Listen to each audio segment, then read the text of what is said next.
Hello everybody, Hunter here at Fossil Creek Nursery, having a little presentation on some general information on fruit trees today.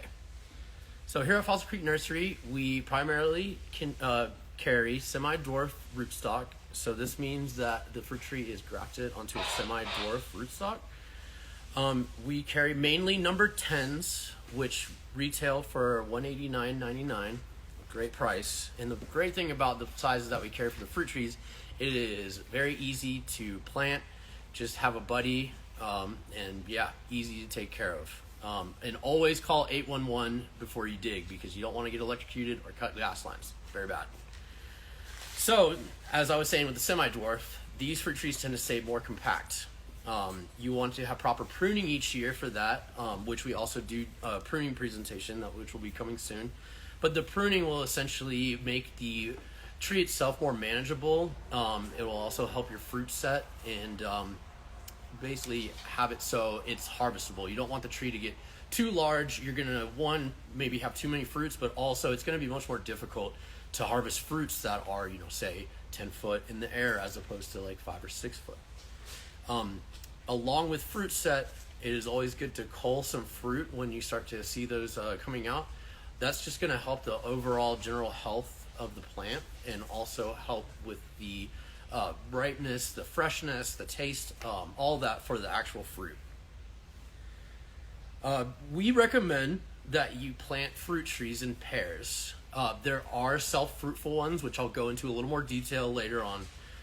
But planting in pairs really assures that you're going to have enough pollination for that fruit set, and not kind of worry about the plant pollinating itself. Honeybees are the primary pollinators for fruit trees. One thing that's very important about the pollinators too is when you're planting the fruit trees, say you're planting 2 peaches, very important to know the bloom time, because if one tree blooms, say in May, the next one blooms in June, the bees themselves will not actually be able to pollinate across. So very important. For the soil for planting, you want to have well-drained soil, ideal pH between 6 and 7, and have low salt. You can find out all this information if you take a soil sample to CSU. You can actually mail it in. I believe it's $35, not very expensive, and it'll give you a whole rundown of your soil. It'll actually even give you recommendations, which is pretty cool. Like, for example, if you've got low nitrogen in your soil, it's going to recommend you use more nitrogen.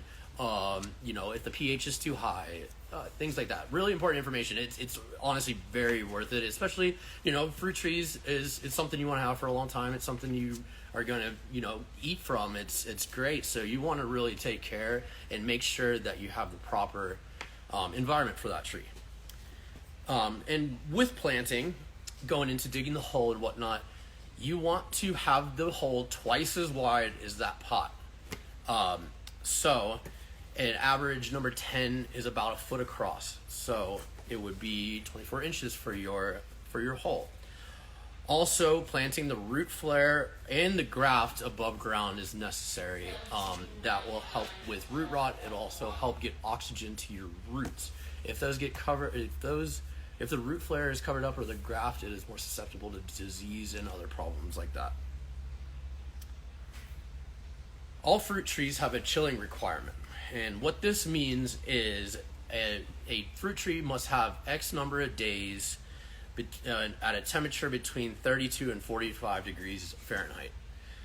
This varies from variety to variety, from tree to tree, all the way from, there's ones that have 400 hours required for chilling, all the way up to 800 or even more. And like I said, this varies from variety to variety.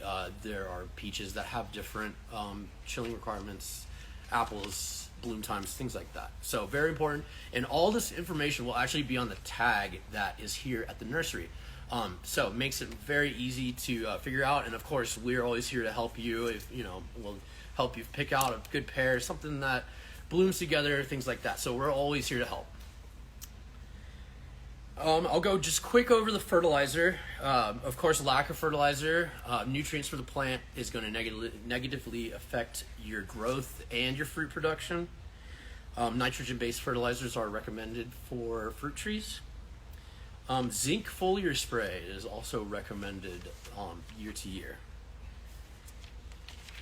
All right, so I'm going to go just a little more specific. Not going to get too specific on it, but just each variety and type of fruit that we carry here. So first off, we'll talk about apples. Apples are great because almost all apples are compatible with each other, which is great. So you could have a Fuji and a Honeycrisp, or a Red Delicious and a Red Macintosh. The list goes on. And what's also great is crab apples will also pollinate fruit trees, or apple trees, sorry. There are tons of crab apples around town. So a lot of times if you see a neighbor that has a crab apple, you can plant one apple tree and have it be cross-pollinated. Of course, it needs to be within about 100 yards or so, and this is so the bees can go transfer back and forth between the plant. The bees won't go too far. So, yeah, if you got a neighbor with a crab apple, you're set for a good season of apples. Some of the apples that are recommended by CSU, and we carry all of these apples actually, is going to be the Cox Orange, Red Delicious, the Macintosh, Jonathan Apple, Wealthy, and the Harrelson. And like I said before, these all need to be planted in pairs. Next, I'll talk about apricots. So apricots are great. Love them. They're so tasty. But unfortunately, here in the Front Range, we have a kind of freaky weather. I'm sure you know if you've lived here for a while. Apricots, and for that matter, peaches, usually have a flower set earlier in the season. We're talking late April to May, which of course we know we can have these nice days. Fake spring is what I call it, but these nice days when it gets warm, 60, 70 degrees, and then the next day it's 25 degrees and snows. So at that crucial time when you have that bloom, if you have the frost onset, it's going to hurt your plant. It's not going to hurt the tree itself, it will hurt your actual fruit set. Peaches and apricots, about 1 out of every 3 years you'll get a good fruit set, and that's strictly weather based. It's honestly kind of a roll of the dice, but like I said, the fruit tree itself will live. It's just about the fruit set. So important to go into purchasing something like that with that knowledge. So cherries are the next thing. Cherries grow very well in the Front Range, specifically sour cherries. Loveland actually used to have many cherry orchards in it. Unfortunately, when the fire blight broke out, it really negatively affected that. But now, currently, the fire blight is much more under control. So something to still have on your mind, but not as much as a worry. Some of the most reliable cherries here are going to be Montmorency, North Star, Meteor, and we have all those here on site. And one thing about cherries is they can be self-fruitful. I still do recommend that you plant in pairs, and it's just to ensure that you're going to get a really good fruit set. All right, so peaches. Everybody loves Palisade peaches. The one reason that Palisade is such a hot spot for peaches is it has its own microclimate that's way less susceptible to those late freak frosts that we have. In the Front Range, it's not so tame, I guess you could say here. So peaches, same with apricots, they have that early bloom, early fruit set, so you got to worry about those late frosts.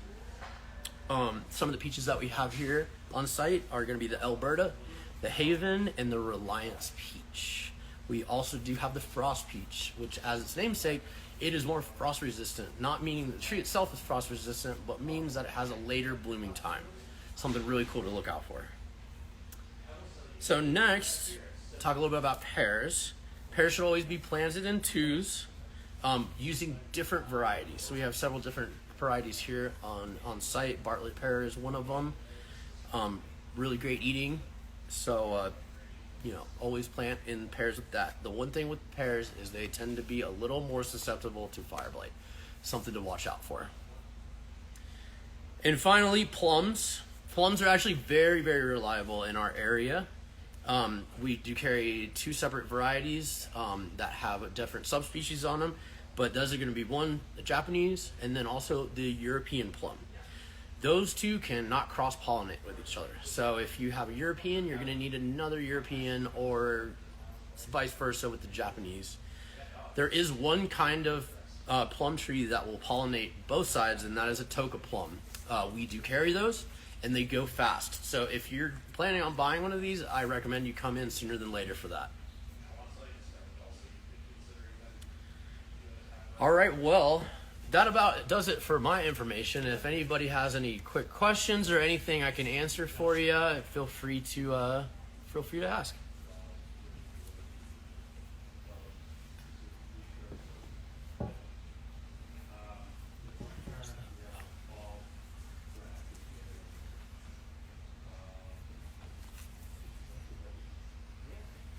All right, just wait a little bit more. If you have any questions, feel free.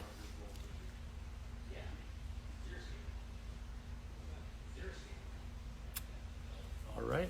Well, once again, thanks a lot for joining me today. A little bit about fruit trees. Look out for the future. We're going to go some more into pruning, fertilization, things like that. We'll have them every week. We'll have something a little bit new for you. So look out for it. Thanks.